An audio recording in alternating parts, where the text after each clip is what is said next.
The Legend of the Chupacabra by Aryan, Flora, and Charlie. On a nice, cool Saturday evening, Martin and Akane were shopping at Newbury Comics to give their friend something for his birthday. Martin found a book about the local lores and legends as he was searching for a gift. He and Akane bought the strange book along with the birthday gift. The book looked old, musty, and mysterious, but at that time they didn't know how much misfortunes the book would bring them later that evening. As their mother drove them home, they flipped through the pages until they landed on the page that stated, Chupacabra, the blood-sucking beast.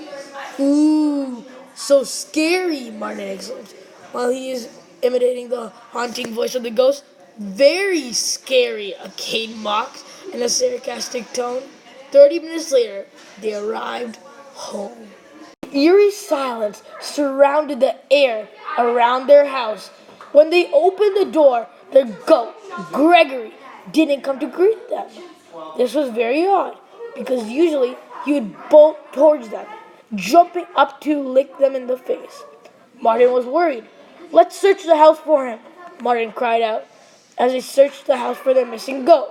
Their father had arrived home shrieking, What are you doing? Their mother responded in a concerned tone, Our goat is missing and we can't find him, explained Mom. Akane yells from upstairs, Look, the windows are broken just above Gregory's bed. The family rushes up to the room where Gregory normally relaxes. The window is shattered and blood stains the floor. Akane is crying hysterically on the floor. Can Akane and I search for the goat after dinner? Martin asked. No, you can't. It's too dangerous, the parents yelled simultaneously. But the truth is, Akane and Martin had already made a silent agreement that they were going to search for Gregory later on in the evening. Time was ticking ever so slowly as dinner passed, for the boys wanted to hurry to search for their beloved goat. Finally, dinner was over and they had finished brushing their teeth. They bid their parents goodnight as they went to sleep.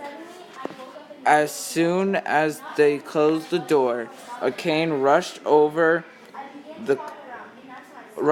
to the closet to grab a ladder and 2 flashlights, and Martin ran over to the window to open it.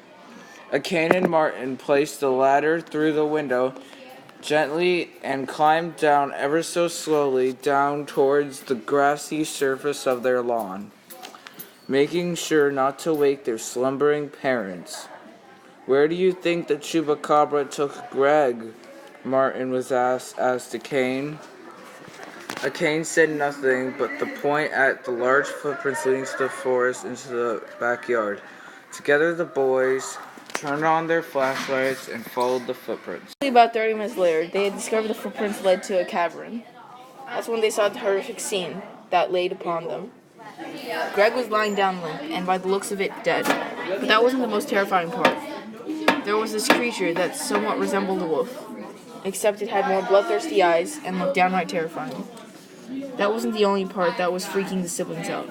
The creature they made fun of on the car ride back looked exactly like this one.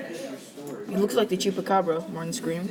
Akane, of course, was also terrified. He looked at his brother in horror, because Martin had just caught the attention of the beast and slimmed their chance of getting out of this dangerous situation alive. The Chupacabra slowly turned towards the brothers. Run, Martin screamed. The chase had lasted for about 10 whole minutes before the Chupacabra caught up to them. That's when the screaming started, and started slowly fading.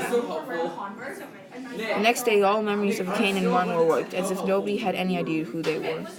Even their close friends and parents. Sometimes if you take a walk through the country around evening, you could still hear the screams of Martin and Akane in the distance.